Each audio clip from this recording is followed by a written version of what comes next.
To show you how easy it is to file a claim with Geico, we hired a scary movie victim. Oh no, a tree fell on my car, and there's only one thing to do. Trip over my own feet and pull myself across the lawn while yelling help at a barely audible volume. Sorry to interrupt, but you filed a claim with Geico, so you've got a designated claims team to help you. This Geico sounds suspiciously reassuring. Are you sure I don't end up getting surprised with an unexpected twist? Just that your Geico team will always be there to keep you updated. No! What is it? Oh, nothing. I just didn't see that coming. Geico. Great service without all the drama. Welcome to the Boneyard with Steve Robertson. As always, I am your good friend and host, Steve Robertson, here on the Monday edition of the Yard, the magnificent Monday edition of the Yard. We're going to talk some college football recruiting today. You know, we had 2 more camps over the weekend. Not like it was the previous weekend, and no disrespect to anybody that was here, but the first camp, the first Friday night camp, was the Top Dog camp. We had all of the current Bulldog commitments on campus, as well as several of the priority targets. But there have been some big numbers the last couple of weeks, for sure, and some guys that will ultimately earn some offers. You always have some guys that are perhaps unknown that show up at the camp and kind of work their way in to an opportunity. So it's always worth coming to camp for.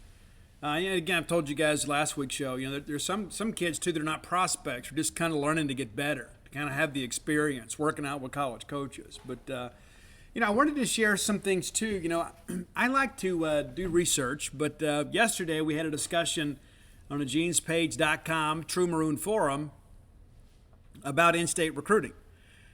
And one of the posters, and this is in no way in any disrespect or, a shot at this individual, because he just happened to share, you know, kind of this misnomer in many respects. Maybe that's the wrong way to describe it, but there are a lot of people that have this false perception, the best talent in Mississippi leaves every year. Now, last year, top 3 players in the state did leave the state. They did. But let's look at that maybe historically, like the last 5 years. And so I wanted to kind of use that as the intro for the show today, because I like for the facts to be known.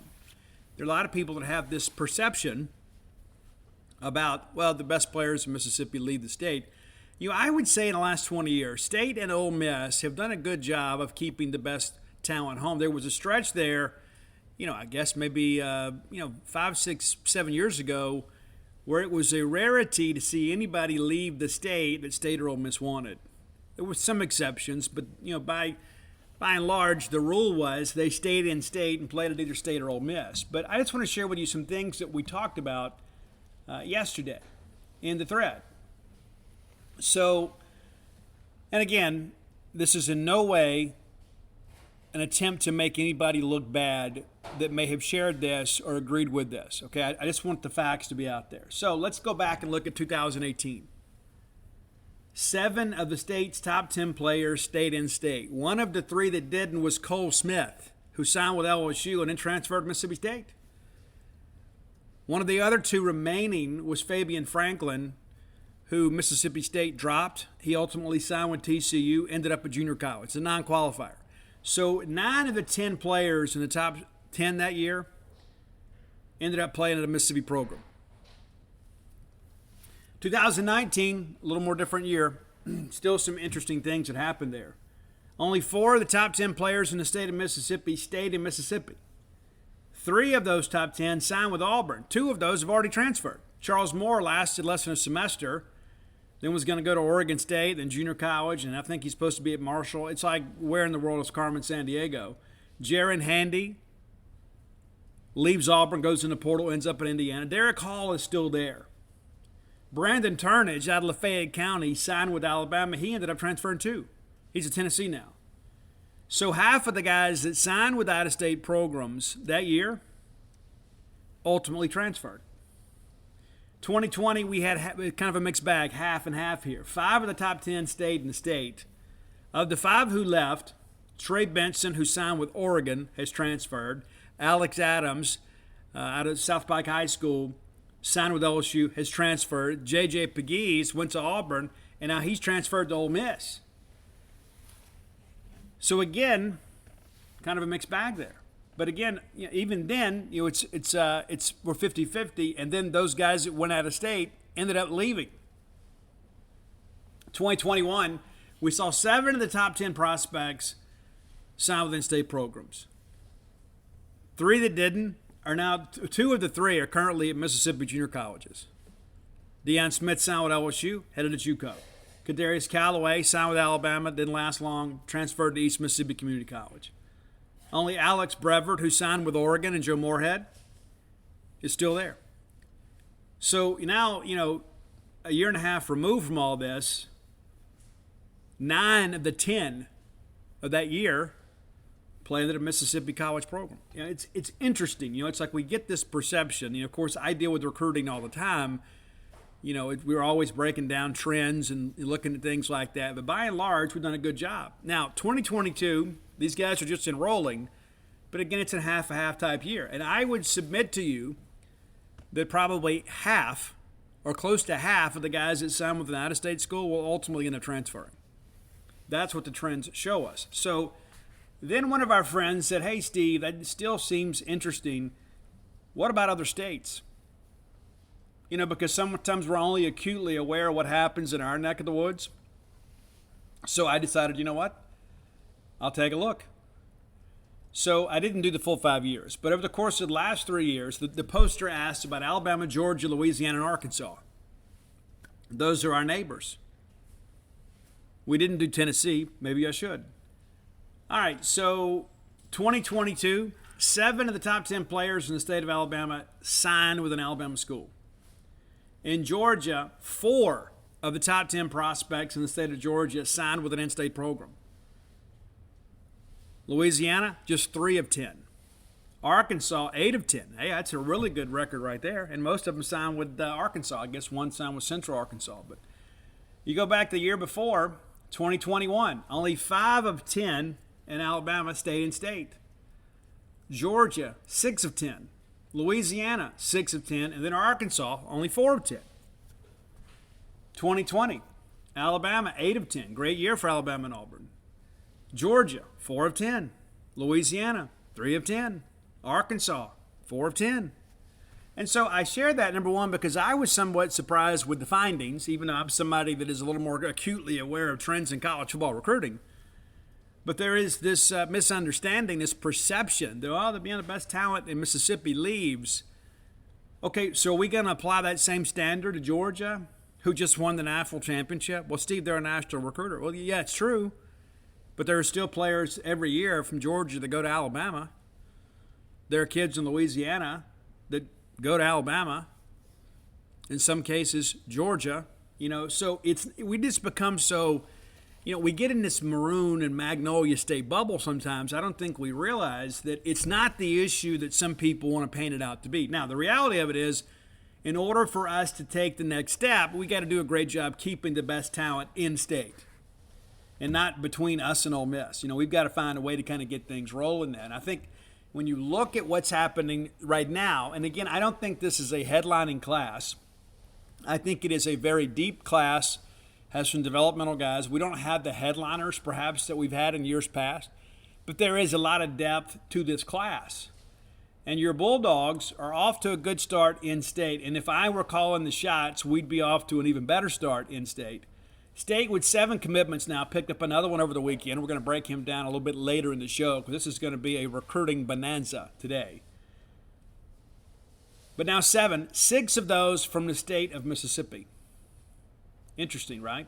Now, so let's take a quick look to kind of around, what it looks like for in-state prospects. We talked early on that, we had some guys that perhaps were kind of withholding their decisions, kind of taking their time to kind of figure this thing out. That's still really the case, but there are also some schools like State and Ole Miss that are kind of, wanting to see a little more from some of these guys. And, of course, we've heard, routinely Ole Miss is really going to bank on the portal again this year. We'll see how things progress. But, again, I don't think it's sustainable. But, we'll see. All right, so looking at the 247 Sports top 25. Dante Kelly committed to Mississippi State. Deron Parrish from Biloxi committed to Vanderbilt. Did not have the option to stay in state with State or Ole Miss. I don't know if Southern Miss is on him, but State and Ole Miss have not offered him. Joseph Head committed to Mississippi State. Malik Ellis committed to Mississippi State. Then Utah, with back-to-backs, Mac Howard and Kayla Bryant, who committed to Utah over the weekend. Will be interesting to see if that one sticks. It's a long way from home. Still interesting, still early. Ty Jones, another one from Mississippi State. Dante Dowdell. If I had to pick you, a lot of people wanted State to offer him. I think he's probably a linebacker at the next level. Committed to Oregon. And then Suntarine Perkins, currently rated as the number 1 player in the state, committed to Ole Miss. And so when you begin to run down here, you're starting to see some guys make some decisions. But, by and large, of course, Mississippi State is committed more to the in-state prospects. And I think when this whole thing kind of runs down here, State is going to probably dominate the top dozen or so. I think that's probably maybe even top 15. We'll see. There are some guys right now that are in the top 20 that won't end in the top 20 and shouldn't be in the top 20. And so we're going to get to work on that, kind of getting the rankings correct. There's some guys that are overvalued as prospects, and now that we've had a chance to see them in camp a little bit and have a chance to evaluate some film, it's time for some adjustments. And so we will get that done here in the weeks to come. But, again, a good year in state. But I just wanted to share that with you, too, because I think there's so many people that look at all this and they're not really sure what to make of all this. Like right now, Kelly Jones, not rated in the top 25 in the 247 Sports state rankings. That guy's absolutely a top 25 player. Dante Kelly, way down there at 21. That guy's potentially a dandy dozen type guy. So there will be some fluctuation with the rankings. And I just think it's important to kind of point out at this point that your school is very much committed to the in-state prospects. And again, I think it's a good year to be committed to in-state prospects. Number one, I don't think there's going to be a ton of these guys that get a ton of out-of-state offers. There are a handful that will. But I think by and large, Mississippi State has built a program on classes such as this. And so just wanted to share that with you. All right, let's thank our friends at Bulldog Burger Company. I love Bulldog Burger Company. And over the weekend, they had the big grand opening with the new patio area. Go down and check that out. You'll be glad you did. It's kind of nice sometimes to go out there and just kind of sit outside. And it has been a little bit cooler at night as of late. It was really nice this morning to wake up and not be in the sweltering heat, pardon me. But go by, check out the new patio area. You'll be glad you did. 3 great locations to serve you. University Drive here in Star Vegas, Gloucester Street there in Tupelo, and the newest one, Lake Harbor Drive there in the Ridge and Flowwood area. Be sure and go check them out. Have the spring rolls as your appetizer. They will make you and everybody around you better looking. It's science, and it's in writing now, right? It is in writing. I love Bulldog Burger Company. You will too. Get that chocolate shake to go.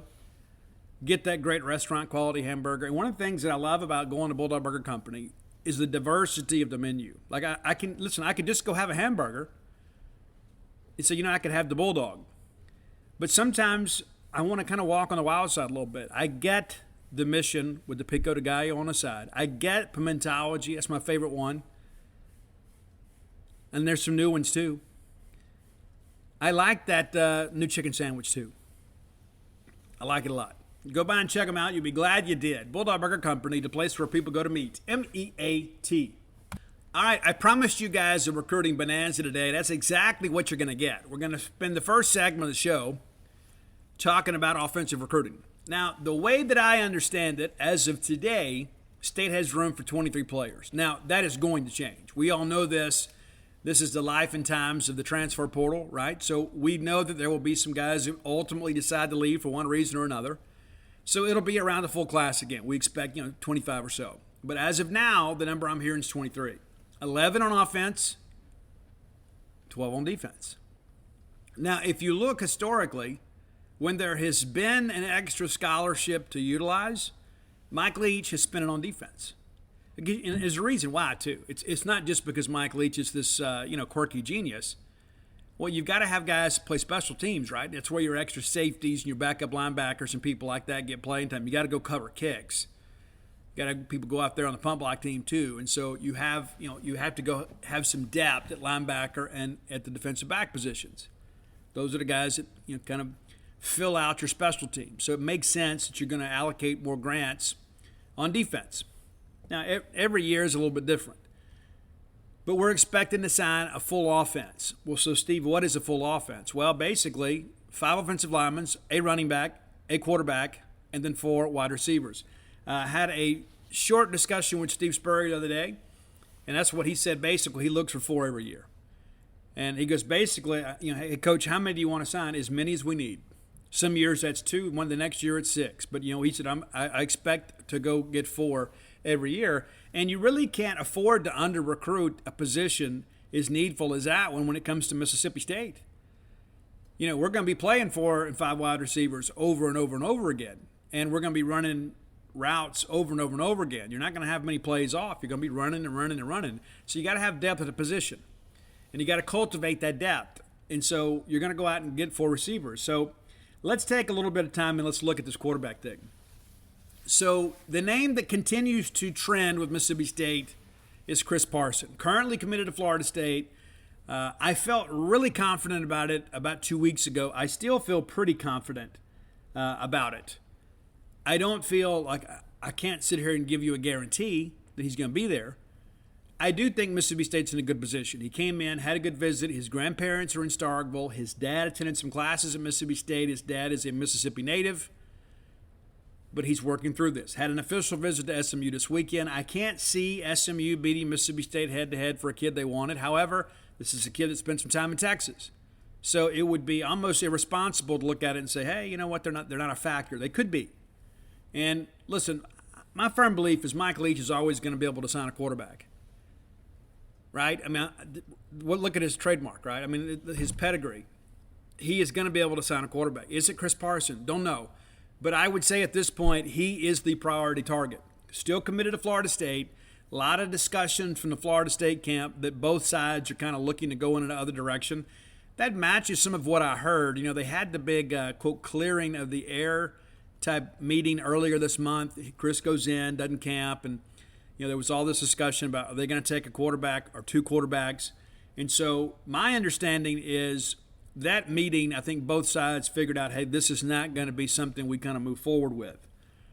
Now, the reality of it is, as I'm told from people close to Chris, is that, Florida State was kind of like his dream school, or one of them, but certainly high up on the list. That's the reason he committed early, is because he wanted to go play at Florida State. Now I think the dynamics have changed a little bit, so he's rethinking things. And there's a trust factor there. It's like they tell you one thing, they're doing another, and so that's something you've got to consider, not to mention what's going to happen with Norvell and that group in the next year or two. They have another pedestrian year this year. Who's to say they're going to be there a year from now? So you have to consider that too. But there are some other names out there. Emory Williams is a quarterback out of Milton, Florida, that Miami and Florida State are both on a little bit. State's been in contact with him. There's discussions about him coming and throwing for State before he makes a decision. But we'll see. But I just kind of get the sense that State is kind of all in on Parson right now. And I think they'll adjust if that doesn't work out. This is we saw last year. We ended up getting Braden Locke, and I think that may have been a better fit for us. Tanner Bailey, of course, commits to Oregon, and then Joe Moorhead leaves and takes a job at Akron. It's a long way from Gordo, Alabama, going all the way to Eugene, Oregon. But, hey, good for the kid, right? But the reality of it is that State's got to get a quarterback. It will be a 1-quarterback class. State has done a really good job recruiting quarterbacks since Mike Leach has been here. So we're beginning to kind of stack that room with some talent. Chris Parson's a little different than everybody else. But, Parson probably needs to understand, too, the chances of him coming in here and starting as an underclassman are probably not very good. But by the time he gets under center, he'll have an opportunity to put up some prolific numbers. Running back Seth Davis already committed, and he flips from Duke to Mississippi State.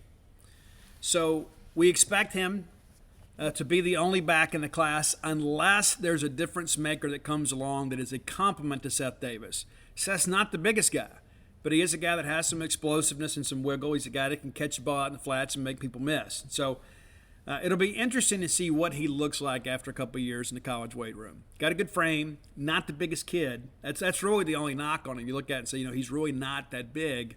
He's about 5'8", but this is a guy, too, that has the ability to maybe pack on 25 pounds and bring a little more heat. We mentioned the 4 wide receiver thing. So, Steve, who are the candidates, right? I don't know if State signs an in-state receiver, which is interesting to think about, right? And that's not – we've done a good job of that in years past, but Justin Brown from Murfreesboro, Tennessee, Blackman High School up there, he is a guy that has held state within his favorites. He's got about 30 offers now. Recently took an unofficial visit to Starkville with his parents. That is a guy that state is very much in the mix with. There is a name that we hadn't talked about a whole lot, Paul Davis, out of Hartwell, Georgia, currently committed to Duke. There is some discussion that he may flip to Mississippi State. That may be something that happens here in the next couple of weeks. So just kind of put that under your hat for now. We'll just kind of see how things progress. But he jumped on that Duke deal, and he's got supposed to take an official visit there this coming weekend, and we'll see how things go. But does he reaffirm with them? Does he open things back up? It's a name that we haven't talked about a whole lot, but a name that is in the discussion, shall we say. Jacoby Belazar recently picked up an offer from Mississippi State after a great performance at the camp, and this is a former Capital High School product out of Baton Rouge, Louisiana. Capital is one of those schools, too, that is run by the state, but they produce a great brand of athlete. They really, really do. The Capital High School Lions, not always the most competitive team, but it's usually because of they've had some difficulty at times kind of putting some cohesion together, but they have some talent. They always have great individual athletes, even when they don't have great teams. And so Jacoby ends up going to Southwest Mississippi Community College, and now all of a sudden he's the guy that's seen his recruitment take off. Mississippi State among his biggest offers right now, but that's a name, again, to kind of remember. Jacoby Belazar, not the biggest kid, just under 6 feet, 180 pounds, but that's a name that you should be somewhat familiar with. Now, Shaborn Demps is the nephew of former Florida great Will Demps out of Glade Central in Belglade, Florida. Had a chance to see him in camp. This is a guy that gets it. This is a guy that understands the value in being a great route runner. And nobody in high school is really sticking routes, but this is a guy you can tell is well coached. And maybe it's because he's working with Will, because he really stands out in a college camp. He really does. He looks to be a lot more polished. Now, the concern here is size. He is not the biggest guy, but he is a guy that could be a slot receiver for us in this scheme and put together pretty well. 5'8", 170, but he is loaded pretty good. Going to take an official visit to Purdue this coming weekend. Already got a handful of offers, but could be a guy. And based on the camp performances and the fact that we're going to take 4, I would certainly be okay taking him first. I think he's a guy that could really contribute here. Amarion Blake's a guy that we had in camp recently. I like Amarion Blake's. I think he is a bit of a fringe SEC guy. I do like his game a lot. I think that he is a guy, too, that is still pretty raw in his development. Is he explosive enough? Don't know yet. Would like to see more. But I do like his game, and I like the fact that he can make people miss in space and then outrun them to the end zone.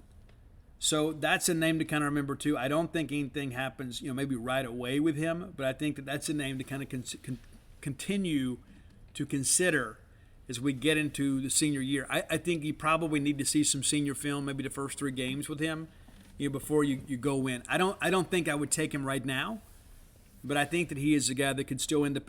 Hey, Bulldog business owners, if you're like me, I know exactly what my business needs.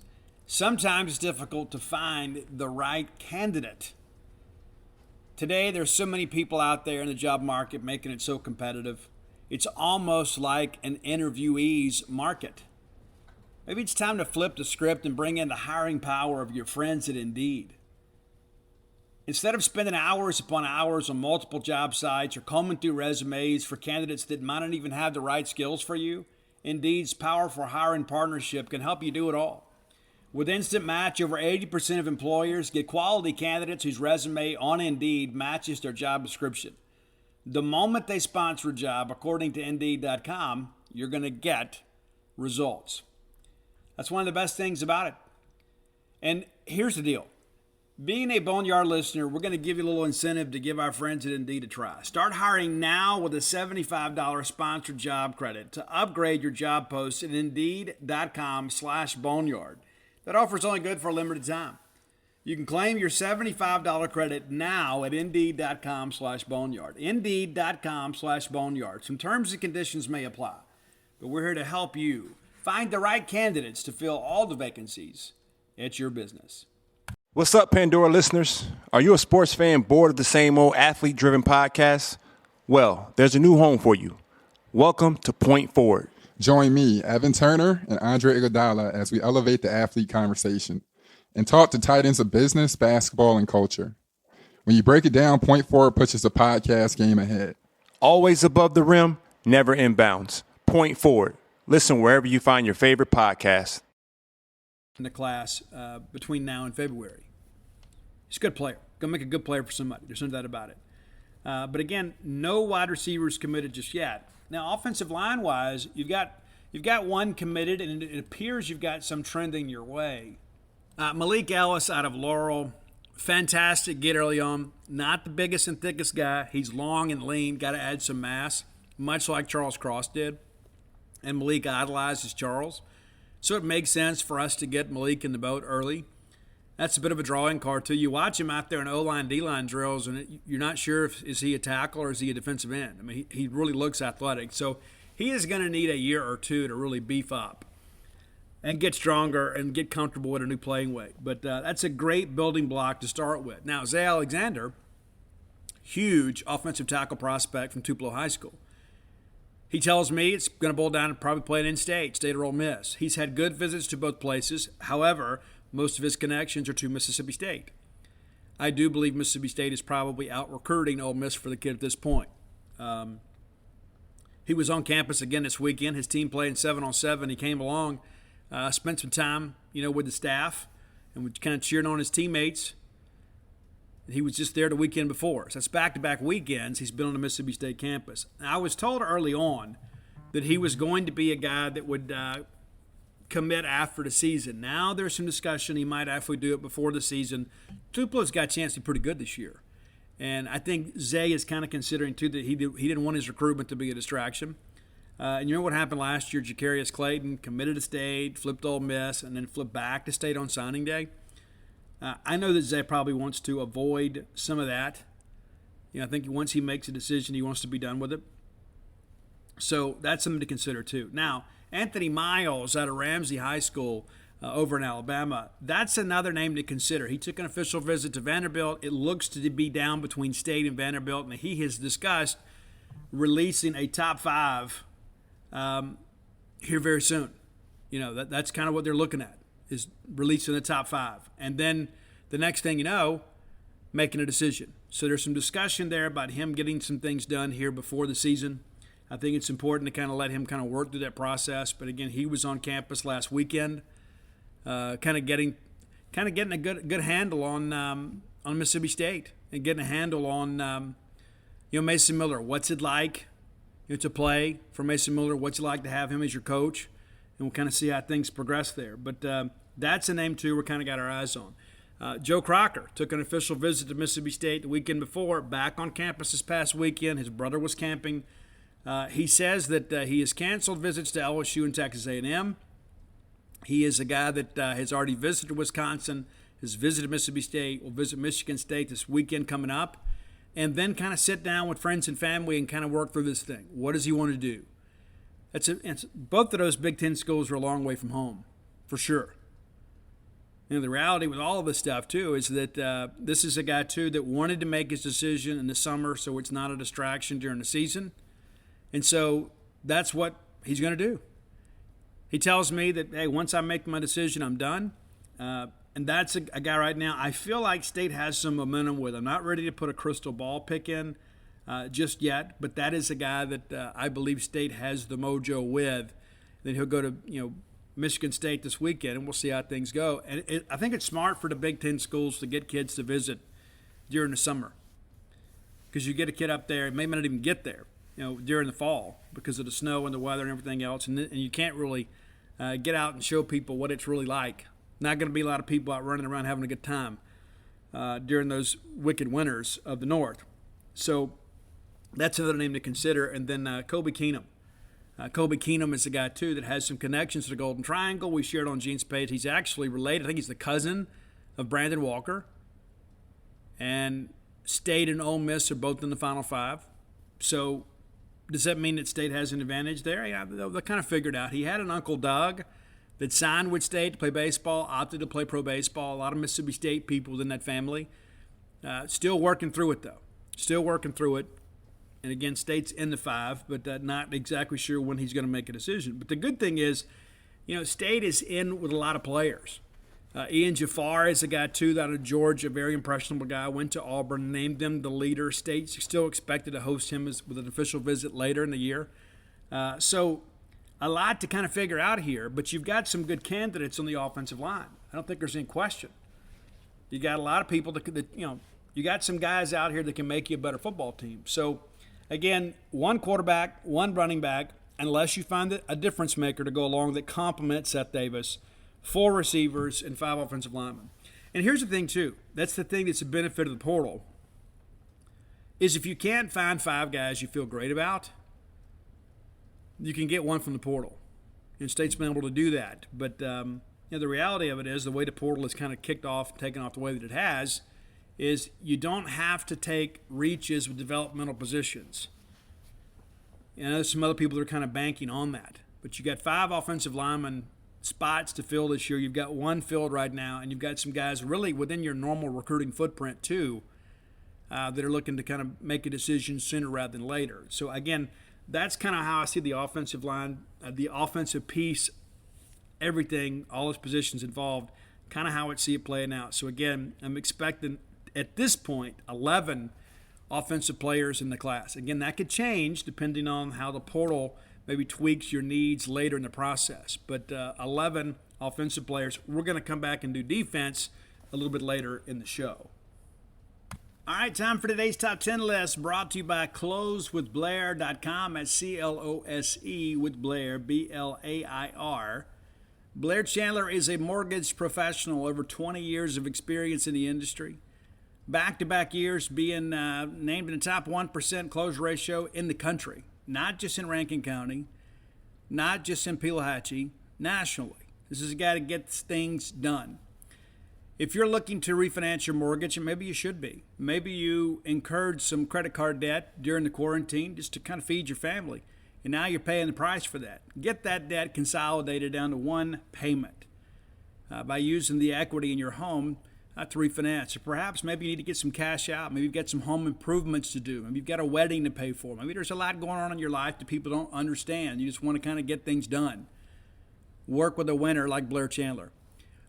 Part of the Fairway Mortgage Group, recently voted number 1 in customer satisfaction with mortgage origination. Maybe perhaps the dream of home ownership has eluded you, and you need to work with somebody that has seen it all and done it all. That's Blair Chandler.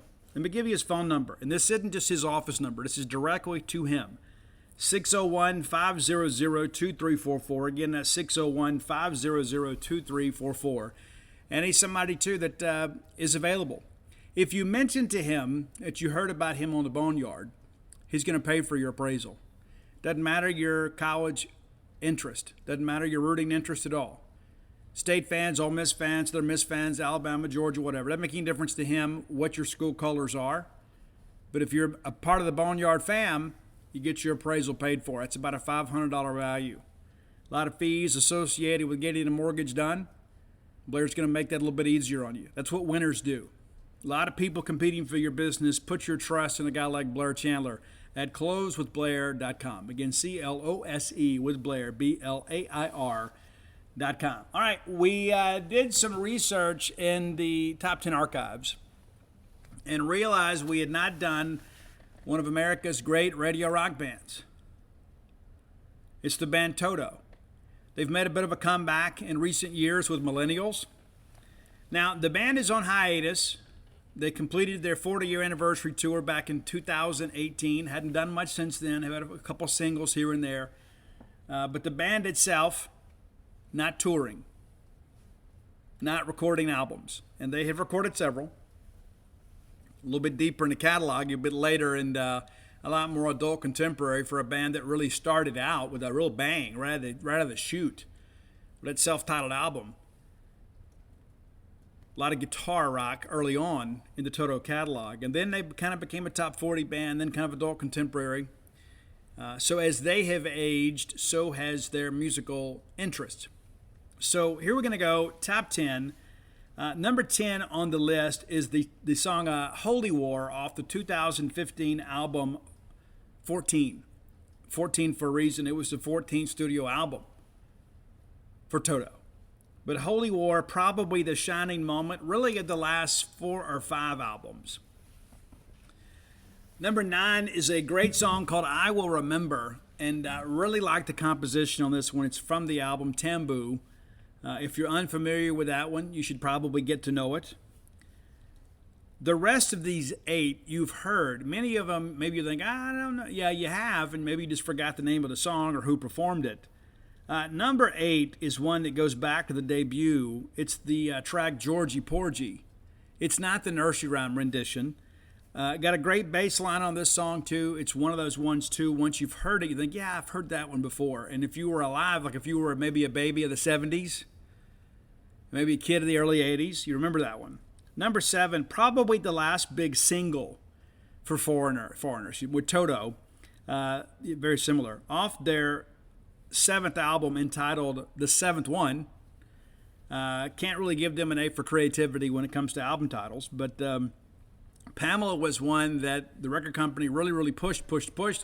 They stopped promoting it, and it just kind of fell off the charts. But it is a great song that maybe did not get its due. So I encourage you to check that one out. Again, number 7, Pamela.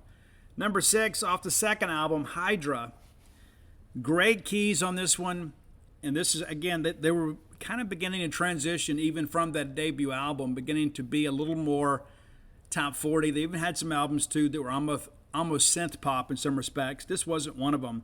But again, off the album Hydra, it's 99. And I guarantee you that's a song that you've heard, just were unfamiliar perhaps with who performed it. Okay, so the top 5, I think we would all agree, are the top 5. We may disagree on the order. There has been a disagreement within my own family about what number 3 and number 1 should be. But this is my show. They're welcome to start their own shows and have their own top 10 list. I wasn't conducting a poll. I was simply sharing the list. But number 5, off the incredible album 4, is I Won't Hold You Back. And that was one of these sad, sappy type love songs, but there is some authenticity that kind of rings true in that one. So I Won't Hold You Back, number 5 on the list. From the Fahrenheit album, that we've actually had this song on the show before. I don't remember in what context, but I know we've had it before. I think it was one of our sad love song lists, and this is a great one. It's I'll Be Over You. I remember when this song came out, I was dealing with a breakup when this happened. And it is just one of those incredible songs. Michael McDonald from the Doobie Brothers produced this song. I may have produced the entire album. Even does a bit of a cameo on the chorus. Has a line there. It's a great song. And again, a lot of people probably don't recognize it as a Toto song because it's been played for decades now on adult contemporary radio. But I'll Be Over You, the number 4 Toto song. Number 3, one of the first 45s that I bought with my own money.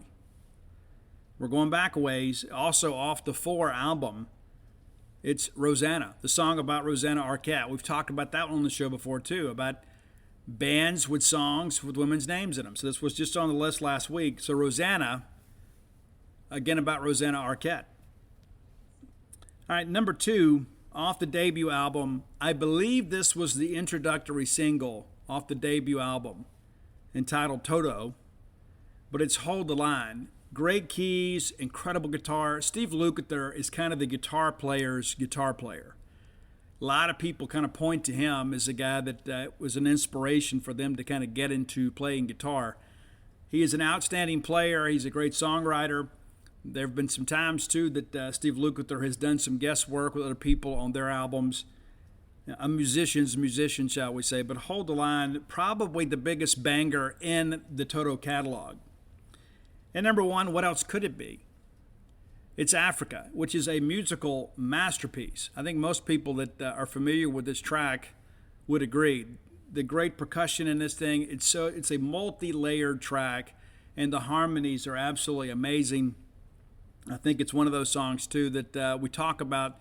There are certain bands, as soon as you hear their name, people are like, oh, yeah, I love this song. Most people, when they hear the name Toto, if they don't think of Wizard of Oz, they think of the track Africa. And so this came out too, around the time when there was all of this American support, to kind of stop hunger in Africa and do some things out there. It was the We Are the World type stuff, and you had Live Aid. A lot of things that happened after that. Even, I guess, Farm Aid was an American issue, but Live Aid was something to stop global hunger.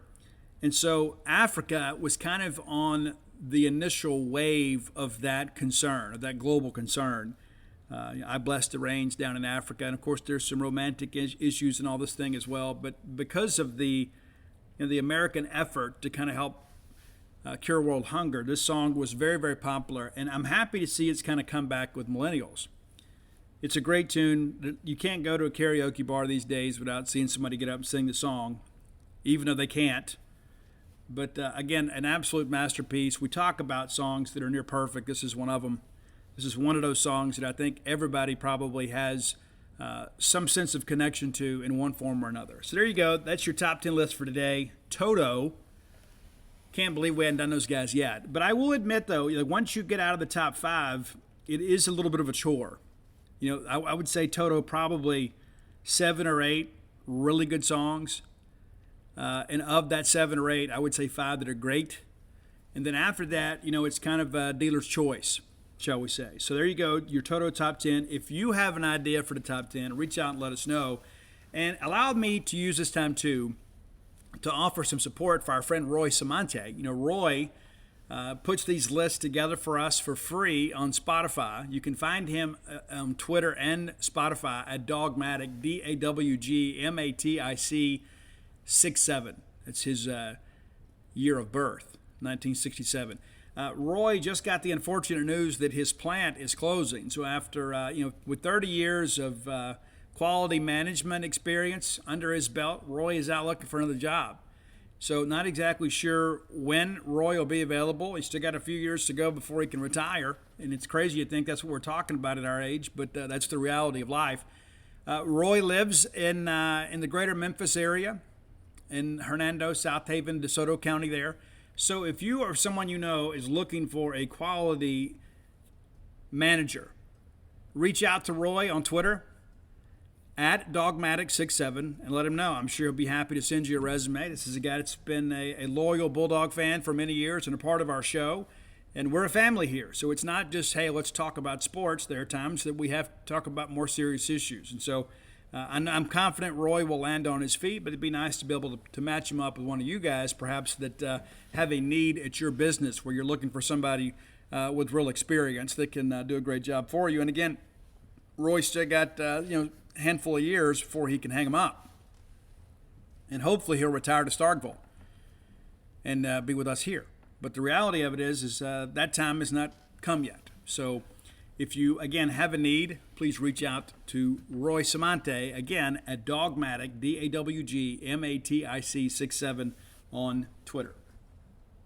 We didn't do it earlier, so we'll take some time now. We're going to go ahead and name Chris Parson our Prime Shrimp Player of the Day, because we really need Chris Parson to be our quarterback. I think Chris is the guy, too, that kind of changes the dynamics of the air raid because he is more of a dual-threat quarterback that wants to play in a pass-first offense. So when things break down, he can tuck it and go. And so there are some elements I think he brings to the table that maybe perhaps the typical Mike Leach quarterback has not. He is a plus runner. Now, that's not a guy that we're going to call out of design quarterback runs for, but he is a guy, too, that's athletic enough to go get you a first down when necessary. So, again, Chris is out there kind of contemplating his college future, and so it'd be great to have him. That would be huge for this wide receiver class, too, because I think Chris would help recruit some of those players to Mississippi State. So, again, this segment brought to you by PrimeShrimp.com. Visit PrimeShrimp.com. You'll be glad you did. I told you guys before, their shipping process will survive the Mississippi heat. And I know we're going to have over 100-plus temperatures all week long, but you know what? Prime Shrimp knows how to ship you shrimp, say that 10 times real fast, without any issue. It comes in this very, very well-packed and cooled container. And inside there are these great little pouches that fit right in your freezer without any issue whatsoever. And when you're ready to cook them, you put on a pot of water, bring it to a bowl, drop the shrimp in. 10 minutes later, you're ready to dine. It's outstanding. You're going to be so glad you gave these guys an opportunity because they know exactly what they're doing. 4 great flavors that you can choose from, and adding flavors as we go. We've talked about the French Quarter Alfredo. I've been pretty excited as of late about that Louisiana Shrimp Bowl. And as a guy that lived a lot in Louisiana, it's nice to be able to get quality seafood up here in North Mississippi, but they can ship wherever you'd like. So visit them at primeshrimp.com and use promo code Boneyard to save $20 off your first order. Again, that's primeshrimp.com, promo code Boneyard. All right, let's take some time now to talk defensive recruiting. This segment of the show brought to you by campusbookmart.net. If you hadn't been to Campus Bookmart, you certainly should. Go by and see them when you're in town. Right up, nestled up on the backside of campus, very easy to find, conveniently located for ball game travelers that are looking to pick up some Mississippi State merch when you're in town. A lot of great things to choose from, thanks to Miss Kathy Brown, the best buyer in the Mississippi State market without question. The lovely, talented Susie. Everybody there will treat you like family because in their minds you are family. If you can't make it to town, visit them on the World Wide Web at campusbookmart.net. Use promo code BSR, which stands for Beautiful Steve Robertson, to get you free shipping on all orders over $50. Any order less than $50, absolutely incomplete. Again, that's campusbookmart.net, promo code BSR. All right, let's talk defensive recruiting. As it stands today, I expect a 12-member defensive class with some wiggle room with the portal, right? You may have some guys that elect to leave. You may have some guys that elect to give up football. You never know what's going to happen. So you got to have some flexibility there. But I expect State to sign no less than 12. 3 defensive linemen, 3 to 4 linebackers, 2 corners, and then 4 safeties. So that kind of gets you going there. You kind of figured out that's 12 to 13 right there. Now you've got Joseph Head committed. He is a defensive end prospect out of Holmes County Central. They have really put together a nice little run here. 2 years ago, State signs Corey Ellington, who played some as a true freshman, who looks fabulous. Kamari Rogers signs at Miami last year. Saw Kamari over the weekend. He's recovering well, ready to go, ready to get back down to Miami and get going. So that's going to be awfully interesting. And now all of a sudden Joseph Head. So that's 3 consecutive years at a minimum that Holmes County Central has had a Power 5 prospect. And, of course, State doing a good job down there, kind of making Mississippi State a viable option for those prospects. Joseph had one of the first commitments in the class, an explosive first step. Now, people say, well, Steve, who does he remind you of? I think we utilize him more like we utilize Montez Sweat. I don't think that he's that same caliber player. I guess he could develop into that. But I think he is a guy you want to stand up and have him chase a quarterback a little bit. So I like the potential with him. I think that he is a guy, too, that has always wanted to be a Mississippi State Bulldog, so I don't think that he's a guy that's going to play any recruiting games.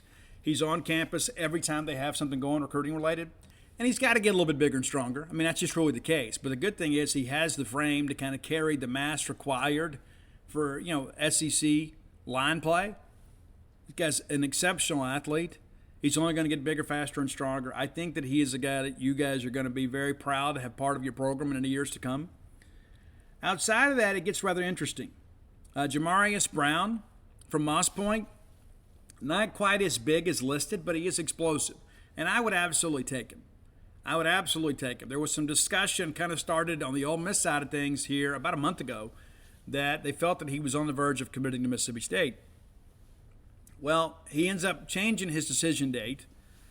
Not sure of his reasoning. But this is a guy, too, that from the very beginning, people were telling him Mississippi State has no chance. Then the guy comes to campus, takes a visit, loved the visit. All of a sudden, State becomes a viable option. And then there's all this chatter that now State's the leader. Now, listed at 6'3", more like 6'1", and that 2 inches does make a difference. But this is an explosive guy. You turn the tape on. He may not be the prototypical NFL prospect at defensive tackle, but I think he is certainly a guy that is capable of making plays for us. And, we've had some guys in the past that didn't have the best measurables, but still had very productive college football careers, some of which went on to play in the National Football League. So that's one I think maybe you kind of wait and see for now. I really like his game, and again, he is a little bit undersized from what he is listed. I don't think that he is incapable of making big plays for this defense. And again, I think it's probably a follow for now situation. Now, Kayla Bryant's a guy that we've been expecting to commit to Mississippi State for some time. He slowed the process down, and he takes an official visit to Utah over the weekend, and now he is committed to Utah. Now, I'm going to go on record now. I don't think it sticks. Now, do I think that he's going to get home and have buyer's remorse? No. I think at this point, you just kind of ride the wave, and I think State will ultimately get him back on campus for a visit during the season. And it's easy to be committed to a long, out-of-state school far and away in June. I mean, everybody's like, hey, it's great, and they love me. I took my trip up there. It's wonderful, and it's smart of Utah to get those guys in, similar to the Big Ten visits. You don't want a kid coming up there in 2 feet of snow in December and like, hey, this is terrible, especially a kid from the South that's not acclimated to that kind of weather. But the reality of it is you don't have to think about going to Utah until you get into December. Now, all of a sudden, you're thinking, all right, I've got to sign soon. I've got to leave soon. And I've got to move all the way to Utah. And so I think in the end, geography will probably have him rethinking some things. And again, Chad Bump is doing a good job.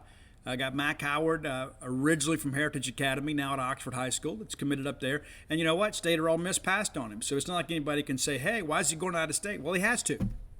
And good for Mac. Great young man. Really, really proud for him. Hope he has a great career. But I think the Kayla Bryant thing is going to prove to be a little different because I think State and Ole Miss both are going to make him a bit of a priority down the stretch, namely Mississippi State. And I think that's where kind of you got to give guys a soft place to land. And so they make an early commitment like that. Maybe he's caught up in the moment, but who knows? Maybe he's gone to Utah and fallen in love with the place. I don't know. But I won't be the least bit surprised to see him back off of that commitment later in the process. We'll see how things go. And, he may stick. I've been wrong before about that sort of thing. I mean, Justin Wally was a guy that committed to Minnesota, and we're all thinking that'll never stick. Well, it did. And it's interesting to hear the Wally folks talk, too, with all this discussion back then about, oh, well, he doesn't like Jaden, they don't want to play together, and Justin's going to be in his shadow. None of that was true. But he went up there, and P.J. Fleck and those guys did a great job. They did a great job selling him on that. He goes up there, has a really good freshman year. Would have certainly benefited the Mississippi State team to have had him. So sometimes it happens. But other times, there's like Charles Cross that commits to Florida State. And we all like, yeah, I'll be surprised if that stick. Well, it didn't. Jaron Jones commits to Oklahoma. I'll be surprised if it sticks. Well, it didn't. Usually what happens is when Mississippi guys commit to border states, you're a little more concerned about that because the trip home isn't that difficult. And it's not a bad situation for the parents and friends and family if they want to come see him play. It's a regional type commitment. But when guys commit half the country away, sometimes it's difficult for the family to get there. So that's something to kind of factor into as you kind of move forward with all of this. Is what's best for the people that love me too. I mean, hey, I can play SEC football at State or Ole Miss. Maybe I should stay home. So again, not saying that that's gonna happen, but I will be surprised if Kayla Bryant signs with Utah. And that's how I feel today. I may feel differently come November, but as of June, I think this is probably one of those commitments that is probably a little tenuous. Let's just say that. Linebacker, I really like our linebacker options within the state of Mississippi. And to be quite honest with you, I don't know if we have to go out of the state to fill any of our needs on defense. Again, it's a 3 to 4 linebacker class, and I think that probably depends on who all wants to come. I think if you get 4 capable linebackers, you got to take them. Depth is a little bit of an issue at the position right now. So, whoever we commit right now is not going to change our outlook for 2022. But we've got to get some younger guys in that developmental pipeline. We've had some guys leave. We've had some guys, Tamar Rogers, a guy now at Middle Tennessee. He is somewhere he can play now. He is a great young man. I just don't think he was capable of playing here.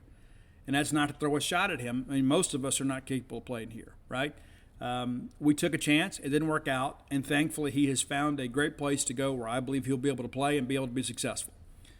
Ty Jones is committed to Mississippi State as an athlete. I think in some schemes he could probably be maybe a weak side D end. With his ability to run there, I would have him as a linebacker. And I think that's what he projects right now. And I'm going to count him among our linebacker commitments right now. Then there is Zakari Tillman. I am a Zakari Tillman fan. I have been since the first time I watched his tape. He is at Florence High School in Florence, Mississippi. This will likely be a State Ole Miss thing down to the end. And I would say in traditional years, Ole Miss would have already offered him, and I'm surprised they haven't. And again, I don't know what all their strategy is. We've heard some discussions about they're going to have half their class is going to be out the portal. And so that gives that developmental kid from Mississippi a limited option. Let's just say that. There's not going to be as many offers from Ole Miss for Mississippi kids if that's the plan they choose to take. And that's not to say that it's right or wrong. I don't think that is sustainable. I don't think you can just work the portal year after year after year. I think you've got to have some continuity on the roster. I think you've got to get some in-state kids that'll stick with you and give those guys time to develop. But I think Zakari Tillman's a guy that is leaning Mississippi State's way. I think State is trying to get this thing done. He has talked about doing it later in the process. I don't think he goes into the season without being a commitment to Mississippi State. I think that will likely happen in the next 2 months. Maybe worst case scenario after his first game or whatever, but I believe he will be a Bulldog, and I think he will be a very good one. I initially projected him as a safety, and then I saw him in camp, and he's probably put on 15 pounds since the end of last year. I think he is going to grow into a linebacker. He could potentially be a Mike linebacker. The guy is very, very explosive. He hits with bad intentions. I want him in the class. LaKendrick James at a north side, I think he would commit today. Like if Mississippi State picked up the phone and said, hey, let's get it done, I think he would. But I think maybe you want to see a little more of him. Plays at a school that's not really highly recruited, doesn't always play against the best level of competition, had a great jamboree, had a really good top dog camp. If it were up to me, I'd go ahead and take him. Because the way that I look at it is if he's even your third or fourth best linebacker in the class, I think you feel good about that because you've got a solid two deeper and a guy that can go down there and play special teams early in his career and then have the potential to move up to that first team, maybe as a sophomore or junior. I think the guy can really play. I really like his attitude. I think that he is a star. And I think that he is a guy that maybe you take later in the process, but I think you've got to get him in the class. I think these are the kinds of guys that have made Mississippi State great over the years. Suntarine Perkins, they call him Get. He is listed as a running back. He's also rated as a top player in the state of Mississippi. I don't know that I agree with that. I think he's either one or two. And I don't think he stays at running back. I think he moves to linebacker. He is a very big and physical specimen. He's only going to get bigger when he gets in the college weight room. I think this guy's going to play football for a long time, whether he signs with State or Ole Miss or somebody else. So the discussion, he's going to take a visit to Alabama and to Florida. I really think the recruiting process is just really beginning for him. Now, I understand there's some people in Raleigh, Mississippi that are very favorable towards Ole Miss. Hey, Dante Moncrief was a guy that was a hometown hero that had a great career at Ole Miss and then spent some time in the National Football League, and they're right to look up to him. One of their hometown guys. And so there's a lot of, hey, look at what happened to Dante. It could happen for you too. You go to Ole Miss. And we get some of that same sentiment at some schools too. I mean, the reason you get Malik Ellis out of Laurel is because of the success that Charles Cross had, right? I mean, you kind of get him without much of a fight. So it is going to be a fight to get Suntarine Perkins. I don't expect him to be in our class. I think Ole Miss will do what they need to do to get it done, whether it be an NIL deal or whatever.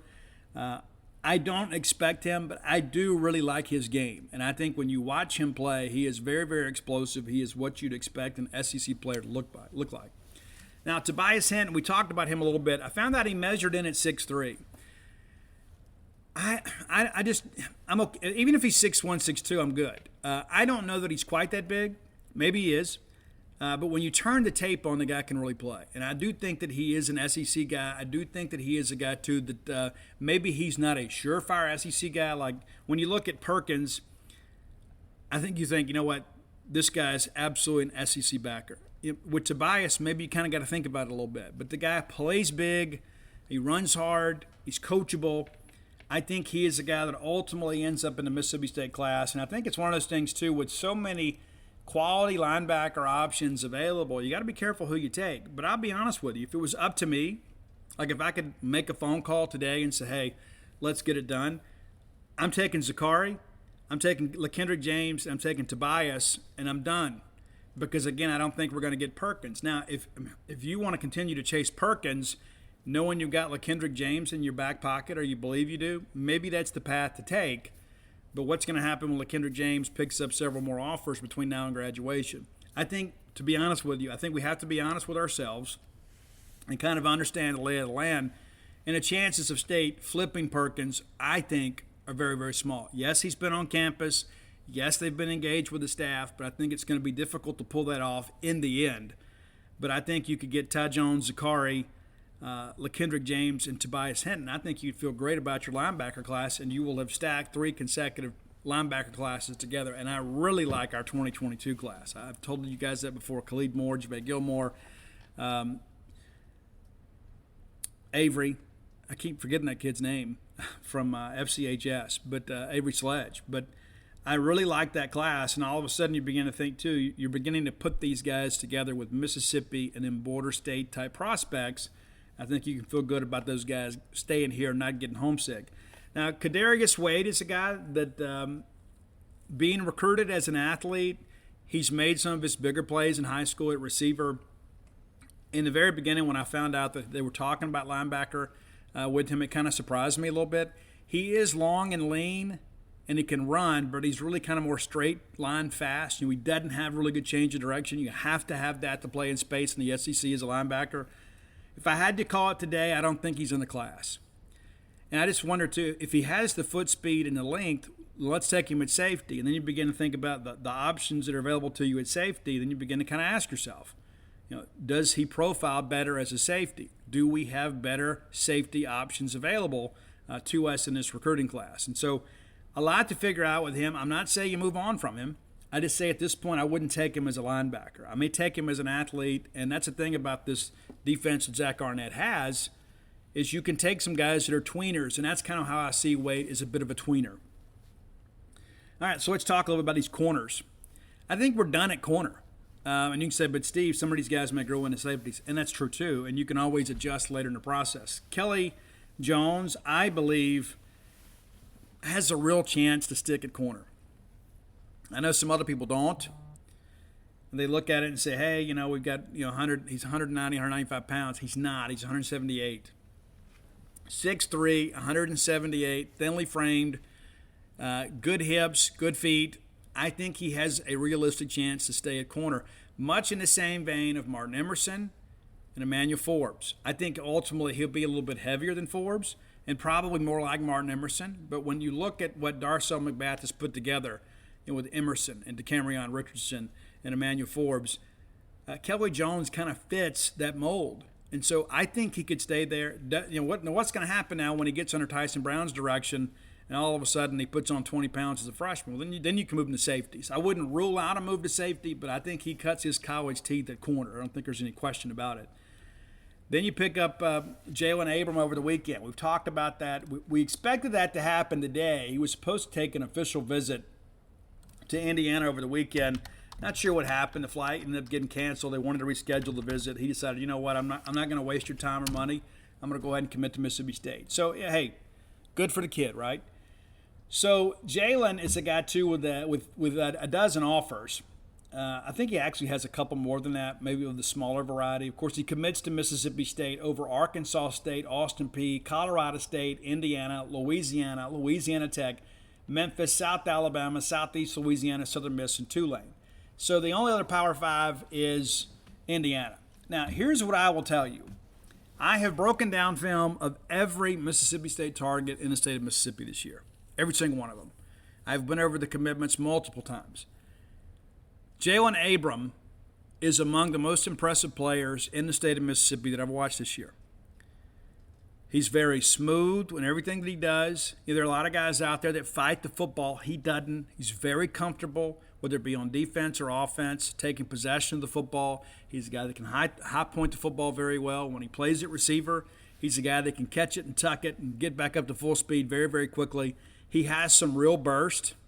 And to be honest with you, if our wide receiver recruiting doesn't go the way we expect it to, I would be okay moving him to receiver. I think he is capable of playing in the Southeastern Conference, either as a receiver or as a defensive back. Now, when you look at his frame compared to Kelly Jones, I do think that he is a guy that ultimately could probably end up at safety. He's also a very intelligent young man, so he could be kind of your quarterback in the backfield, kind of setting things up, making those calls and checks at safety.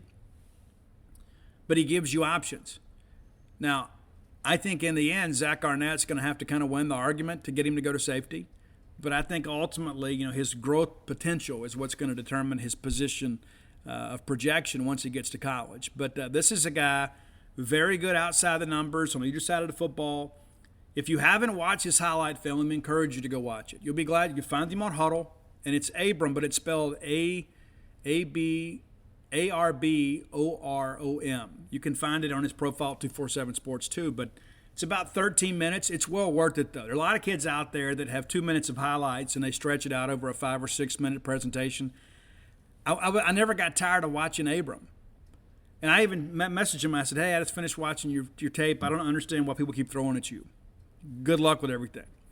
And when you watch his film, you can see anytime that the ball is thrown in his direction, he is able to track the football very, very well. Very exciting player. And I think this is a guy, too, that's undervalued as a recruit.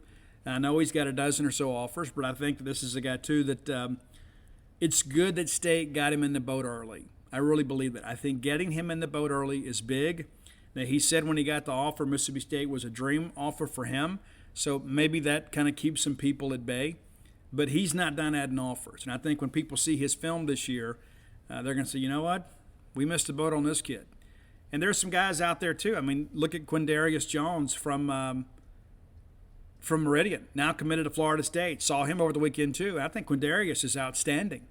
They had him playing wide receiver. Coach Larry Weems, I've known him forever and a day. He had the kid playing wide receiver. He's committed to Florida State. That's the only offer he had, so he jumped on it. He's not done adding offers either. Does State like him as a receiver? Does State like him as a safety? I don't know.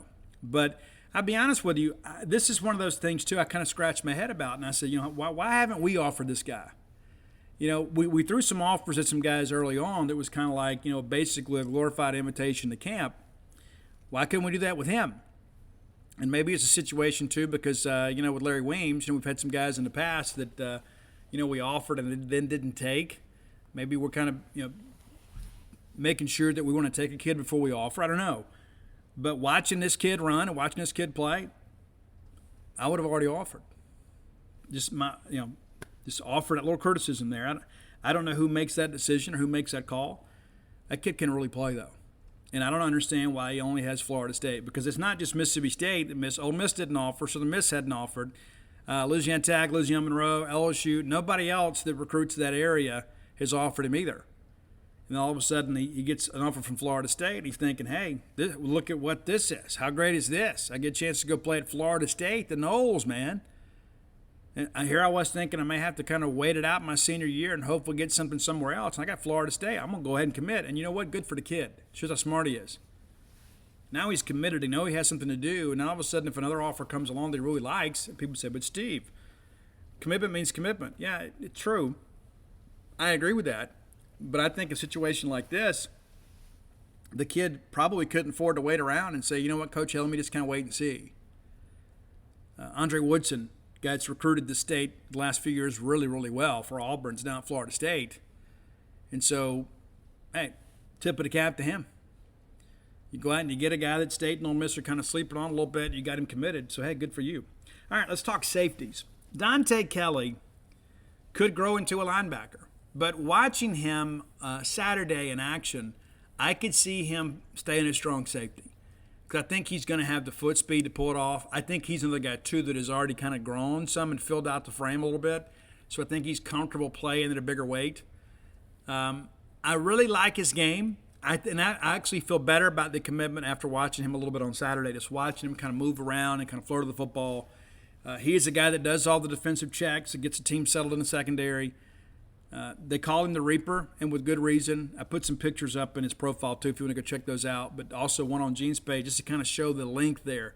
This is going to be a big, big football player. Could he grow into a backer? Absolutely could. Could he stay at safety? Yeah, I think he can.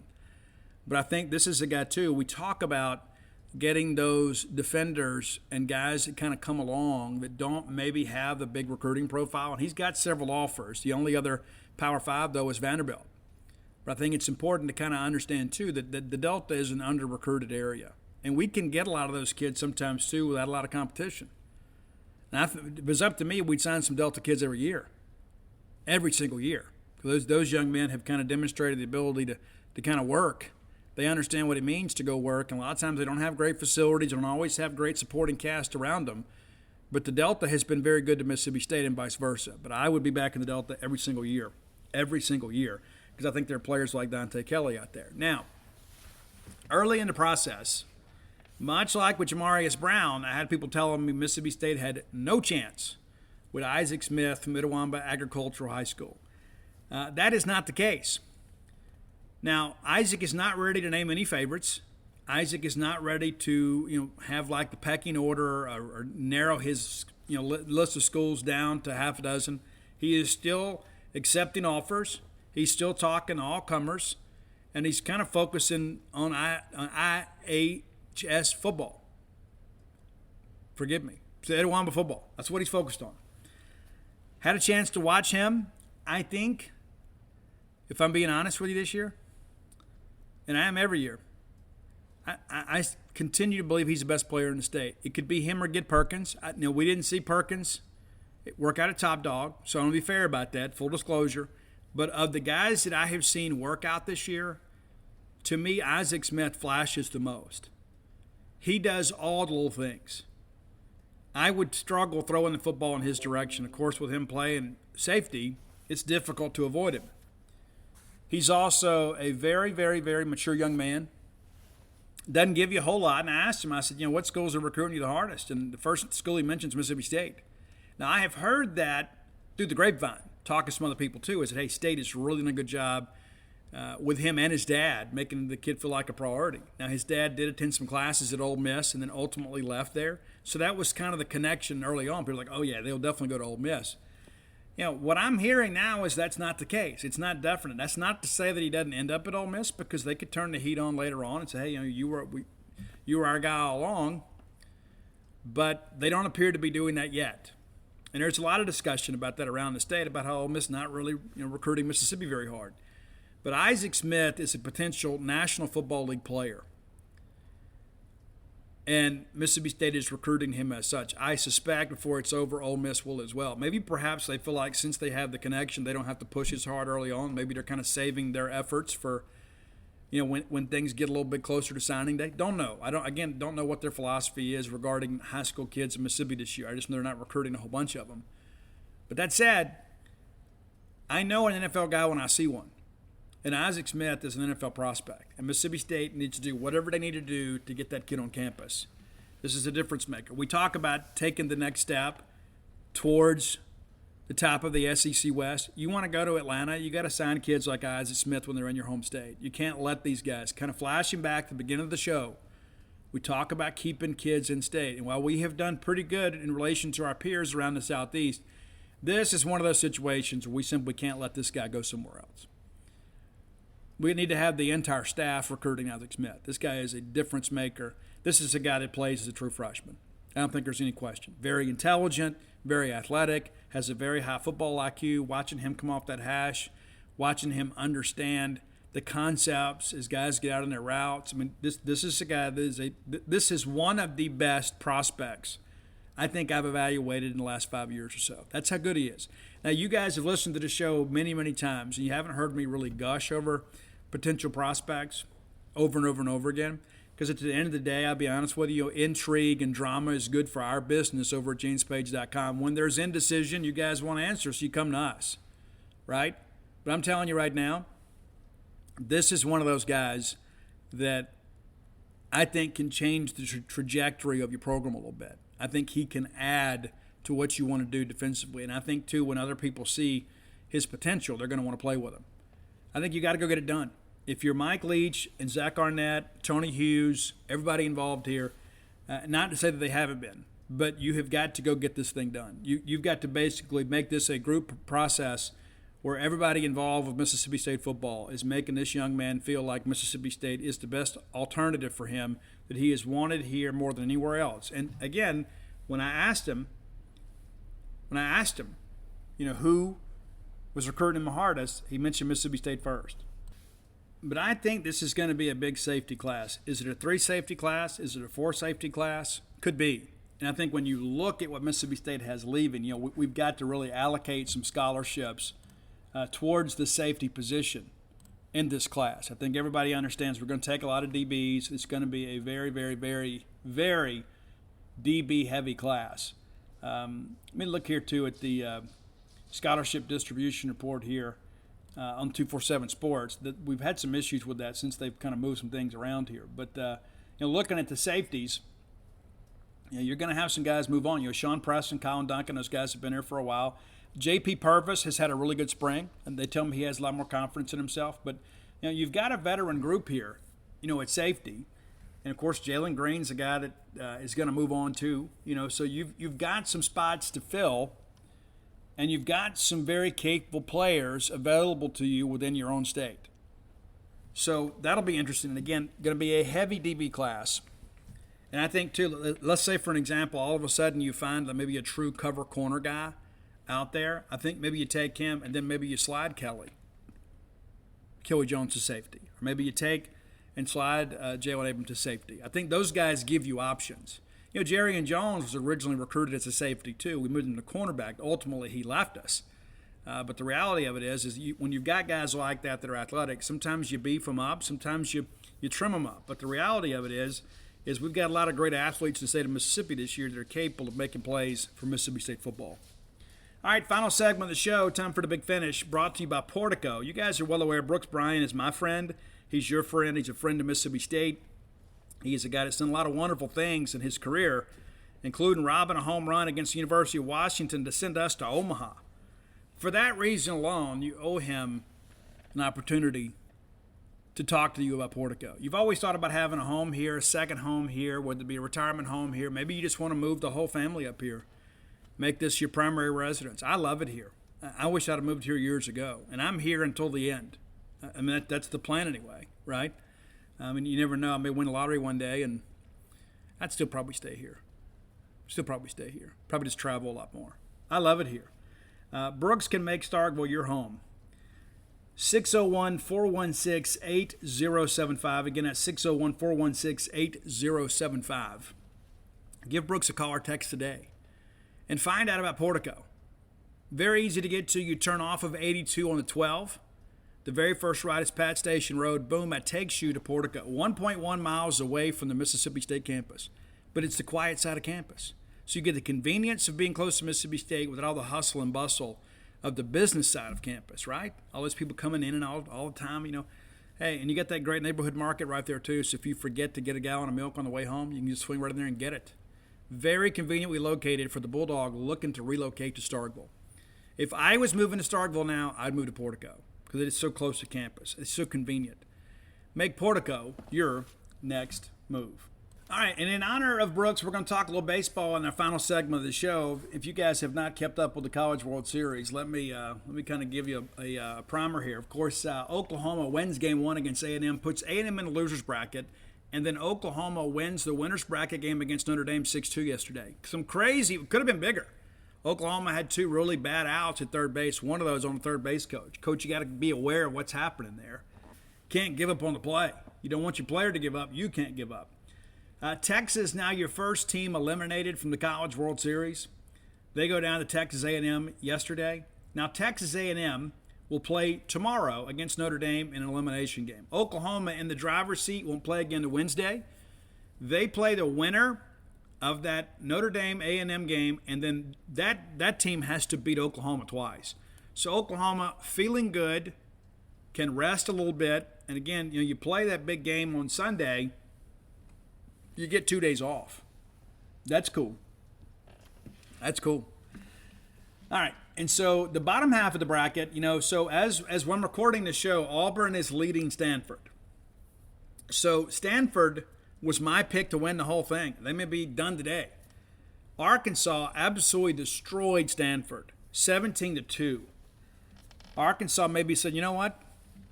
We saw Mississippi State do it in our dream year. We're going to go do it this year. Maybe so. Big ball game night against Ole Miss. Because Ole Miss, really, DeLucia was outstanding against Auburn. And I thought Auburn's approach to play was awful.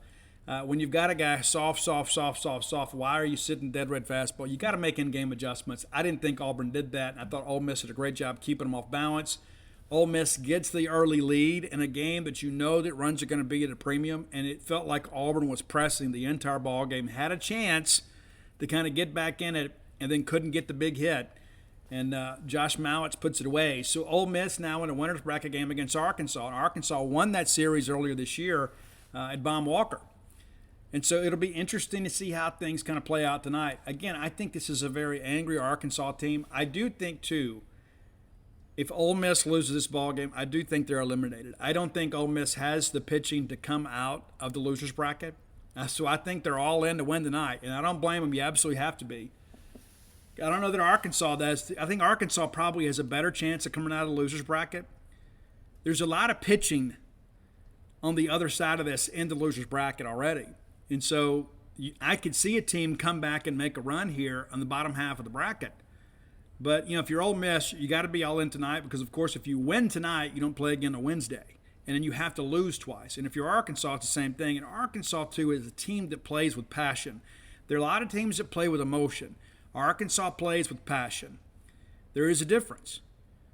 Because when things get negative for Arkansas, they just kind of push through. They're going to push through and push through. We saw it ourselves. We were so fortunate to win that Sunday game and get out of there with one. But Arkansas always expects to win. They put so much pressure on you. They run the bases, and they don't steal a whole lot, but they put guys in motion. They'll hit and run, and they've got depth in that order. I like Arkansas to win tonight, and I'm hoping they win tonight, but I just think Arkansas is a better team. The numbers show that, but let's be fair to Ole Miss, too. They're undefeated in the postseason. This is a team right now that probably thinks, you know what, we didn't live up to our potential in the regular season. We're finally playing to our potential when it matters most. We're a team of destiny. I'm sure that's what Bianco's telling them. Hey, let's go ahead. We win this thing tonight. We don't have to play again. Then we're one win away from playing for a national championship.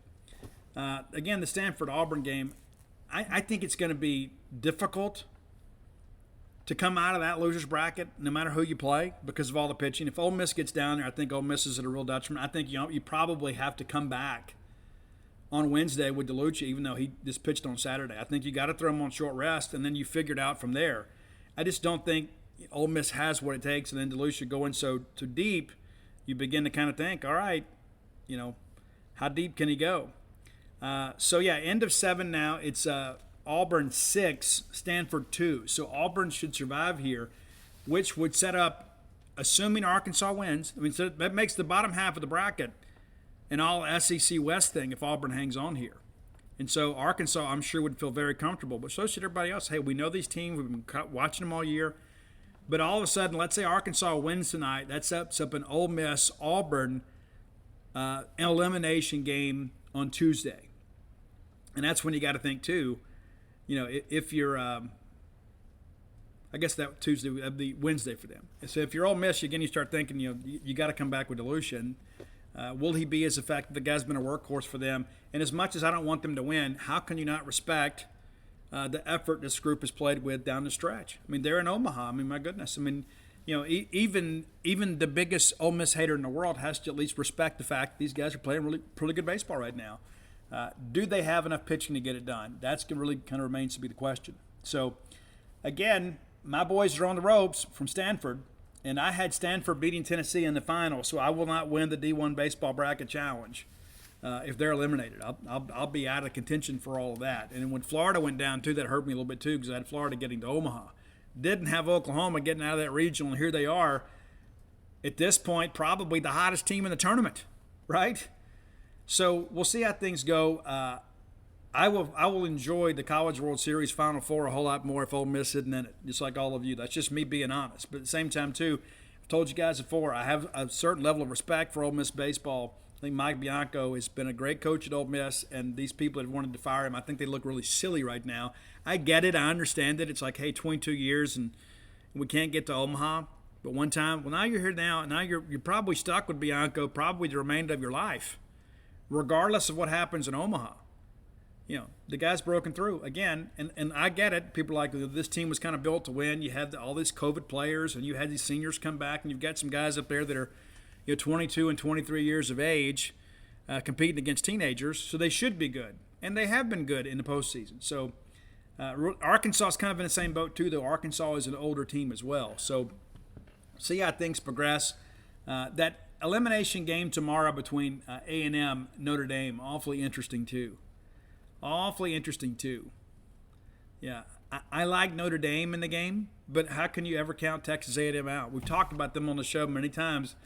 They're a great team, but doesn't have any stars. And sometimes I think that is to their benefit. So instead of having one guy kind of shoulder the load for them, every guy is part of that. And I think it's a tribute to Slosh and those guys for what they've done to turn it around here. But, A&M really all over it against Texas. And then now they get Notre Dame. And Notre Dame, of course, took out Tennessee. So how much of the wind of their sails was kind of exhausted because of that? Lane Jarrett's a great coach. A lot of rumors, of course, about him going to Florida State. So we'll see how things progress. But a lot of baseball left to be played. But I know all of you guys, your eyes are on that ball game tonight. So let's talk some Mississippi State baseball.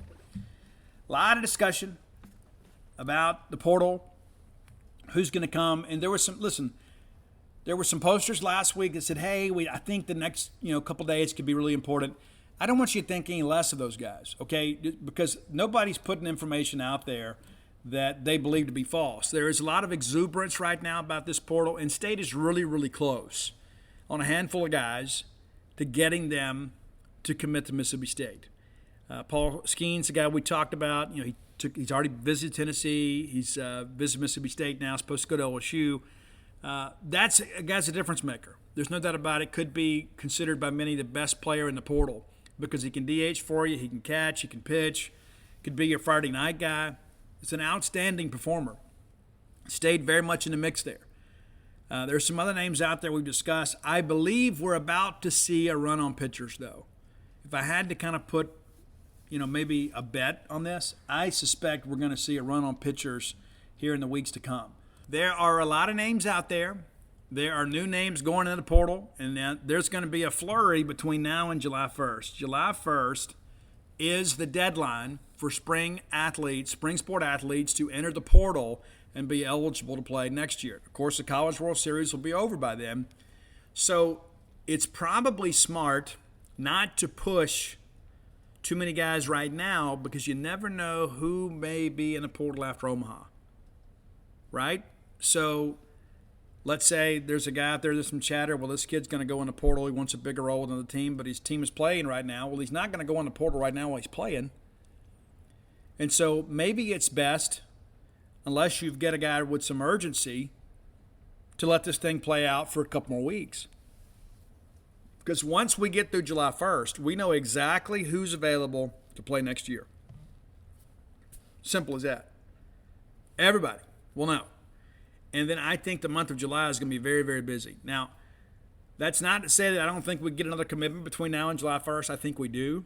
And I think it's probably on the pitching side because there are some guys that State are chasing right now that are not draft eligible, right? So they have no benefit in waiting for the draft. Simple as that. Now, State could be like, we want to take our time here. But there is a lot of interest in baseball recruiting right now, probably more so than at any point in my career. I don't know that I have ever seen this much interest because usually baseball guys commit when they're like in the 8th and 9th grade, right? So it's not a lot to get excited about. Even though you're happy for the kid, you're happy for the program, you don't really know those guys. You don't know if they're going to be contributors. So you're like, hey, great, a kid from our high school is going to Mississippi State. It's going to be great. And then you provide updates on the message board over the next 4 years as he develops. But right now with the portal, we got this excitement because people are like, hey, I watched this kid at Air Force pitch in the NCAA tournament.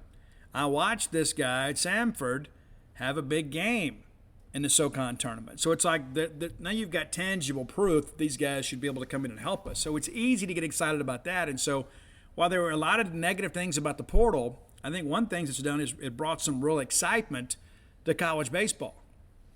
And again, transferring is nothing new. Nothing new.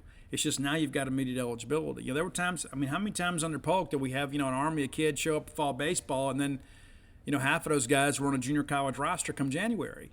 They come, they try out, try to make the team, it doesn't work out, and then, Polk would help them find a landing spot somewhere, and they'd have an opportunity to go play college baseball and continue their dream somewhere else. You just didn't hear about it, unless it was in your local paper.